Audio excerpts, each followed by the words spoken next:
qui ont-ils fait ces quoi? sondages? Non, c'est un sondage qui a été fait par le groupe Ebouteli ou groupe d'études sur les Congos. C'est des structures qui sont citoyennes et d'ailleurs qui sont hari ubushakashatsi bwakozwe n'itsinda rya Ebuteni mais la vérité, madame, cyangwa n'ubushakashatsi ku byerekeye Kongo. Ni inzego z'abaturage kandi akenshi zinenga na guverinoma. Ariko kuri uyu munsi ni uko perezida wa repubulika ari we nkingi ikomeye irinda igihugu.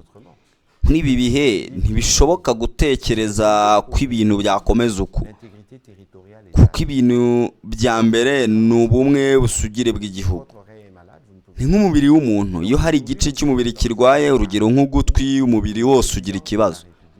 Ni nako bimeze ku gihugu. doit être celui qui poursuit ses combats parce que nous avons Uyu munsi perezida wa repubulika agomba gukomeza umuriro urimo resté chez nous wo kurinda igihugu, kuko dufite uwo duhanganye nawe ari we Rwanda. venir nous dire U Rwanda rugaragara ko rufite umugambi wo kuguma ku butaka bwacu igihe kirekire. sur l'indépendance. Iyo ni nayo myumvire tubona.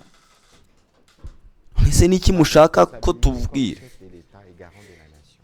Ntimwibagirwe ko perezida Tshisekedi mu ijambo rye ry'ubwigenge yavuze ku nshingano ze z'umukuru w'igihugu kandi Respect de la Constitution. nk'umurinzi w'igihugu ari kureba ko ibiganiro bireba ahazaza h'igihugu bikorwa hubahirijwe itegeko nshinga, amategeko, inzego z'igihugu n'ubushake bw'abaturage.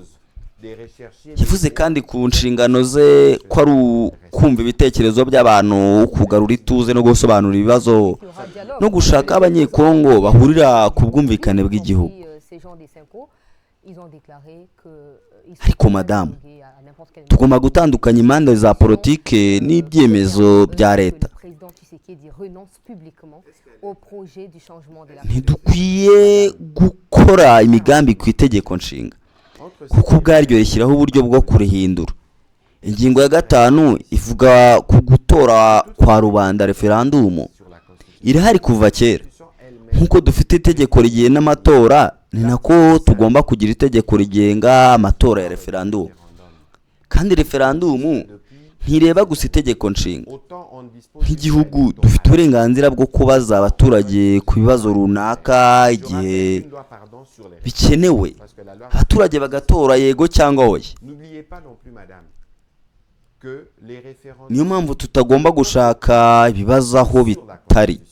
Donc comme État, Ku bijyanye n'ibiganiro, perezida wa repubulika yamye abyemera. avoir la Ariko possibilité, reka mbaze neza, si besoin il y a, tuzaganira n'abanyekongo bahindutse nk'abashyigikira Kagame. on dit bon, Tuzaganira n'abantu se badashobora kuvuga uruhare rw'u Rwanda muri iki kibazo. Isi yose irabivuga.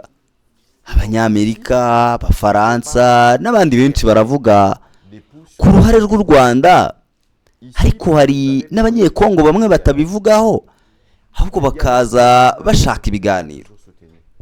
Mais madame, regardez-moi bien dans les yeux. On va dialoguer avec des Congolais kagamisés. On va dialoguer avec des Congolais qui ne sont pas capables de citer, de pointer la responsabilité du Rwanda que tout le monde pointe, en commençant les Américains, les Français, tout le monde, sauf des Congolais, mais qui veulent venir au dialogue. Il y a des Congolais qui relaient les discours sur la balkanisation de leur propre pays. Alors, il faut qu'on fasse la démarcation. Quand vous regardez l'honorable Fayoul, ou quand vous regardez le docteur Mukwege, ils s'opposent à nous, n'est-ce pas? Mais est-ce que vous les entendez relayer des discours ou adopter des postures ou ne pas condamner le Rwanda? Toutes les fois qu'il y a des communiqués, Iyo urebye abantu nka Martin Fayulu cyangwa Denis Mukwege vont prendre la parole pour dire batavuga rumwe na politiki, ariko ntibumva bashyigikira imvugo yo kutamagana ibikorwa by'u Rwanda. pourquoi il est Iyo raporo y'umuryango w'abibumbye iyo isohotse, ni bangahe mu mashyaka atavuga rumwe n'ubutegetsi bavuga bati dushyigikiye raporo y'u Rwanda du mu président bikorwa bya Kongo? Tshisekedi Kuki batabikora? et de certains cousins Niyo mpamvu raporo z'umuryango w'abibumbye zigaragaza imikoranire n'imigambi y'abantu na bamwe Vous voyez, madame, n'inyungu zo gushyigikira gahunda nous, autour yo guhungabanya igihugu. nous Twe travaillons dukorera hafi ya pour perezida, dushyira imbere ikintu kimwe: que nous avons kurinda ubusugire bw'igihugu. l'intégrité Nta kintu na kimwe kiruta ubusugire bw'igihugu. Niba hari umuntu ufite inshingano zo kurinda ubusugire bwa Kongo muri intambara, ni Tshisekedi. ne dépasse niba kandi perezida w'u rwanda atubahirije inshingano ze mu masezerano azaba yamaganye que si nous avons ntamwe bazaba barimo na perezida. dans ces combats pour la njye sinshaka kujya mu mpaka zo kuvuga 2027 cyangwa 2028. les présidents ndi mu biganiro bireba uko twakiza igihugu, uko twarinda abaturage no kubohora abari mu kaga. c'est encore le président. kugarura ubusugire bw'igihugu byagombye kuba intego ya mbere y'abanyapolitike bose. abaturage bari mu burasirazuba barababara, abasirikari bacu bapfa ku rugamba, amafaranga akoreshwa n'igihugu ni menshi, abo bapfa ni abavandimwe bacu. Restaurer l'intégrité territoriale, ça devrait être d'ailleurs la priorité numéro 1 de tous les hommes politiques congolais. Parce que les pays ici, les compatriotes qui souffrent là-bas, nos militaires qui décèdent au front, l'argent qui est dépensé, c'est l'argent du pays. C'est parfois leurs cousins, nos cousins. Vous-même aussi, vous perdez vos frères. Pour nos frères qui meurent, qui décèdent du niba hari abanyekongo bashyigikira imigambi y'amahanga, bagomba gushyira imbere inyungu za repubulika. perezida ahora yemera ibiganiro, ariko ibiganiro bigomba kugira icyo bigiraho kandi abantu bagahuzira ku nyungu. Il faut qu'on arrive à nous entendre. Partager le pouvoir. Vous êtes prêts? Parce que vous donnez l'impression d'aller au-delà de 2028, vous ne les ferez pas sans l'accord de ceux qui s'éveillent au pouvoir. tureba nuko nubwo igihugu kimaze imyaka myinshi mu ntambara, perezida Tshisekedi amaze imyaka 4 ayobora mu bihe bikomeye, ariko igihugu gikomeje gukora. murebe ba minisitiri Banza agenda mu bihugu byose, murebe ibikorwa ari gukora.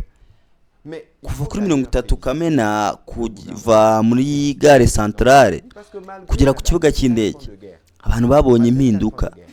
sinibuka kuva nkiri muto mu gihe igihugu kigeze muri ibyo bihe nk'ibyo, wenda nko mu gihe cya Mobutu. abantu bashobora kunenga ibyo bashaka, ariko igihugu kiri guhinduka. De la gare centrale à l'aéroport, moi je ne me souviens pas. Je ne me souviens pas depuis que je suis jeune. Peut-être que ça existait avant, peut-être le maréchal Mobutu. Vous pouvez dire tout ce que vous voulez, mais ces pays sont en train de changer. Malgré la violence qu'on nous impose dans l'Est, malgré les sacrifices, malgré les coups, on tient le pari de la gratuité de l'enseignement. abantu bashobora kunenga ibyo bashaka nabisubiramo. nubwo hari intambara mu burasirazuba, nubwo hari ibitambo n'ibibazo byinshi, gahunda yo kwigisha abana ku buntu irakomeza. igihugu gikomeje guhangana n'ibibazo by'ibyorezo biza n'ibindi bibazo byihutirwa. niyo mpamvu abanyekongo bakwiye rimwe na rimwe gushyira ku ruhande ibya politiki bakemera ibikorwa by'umukuru w'igihugu. ibi byagaragaye no ku ikipe y'igihugu Leopard.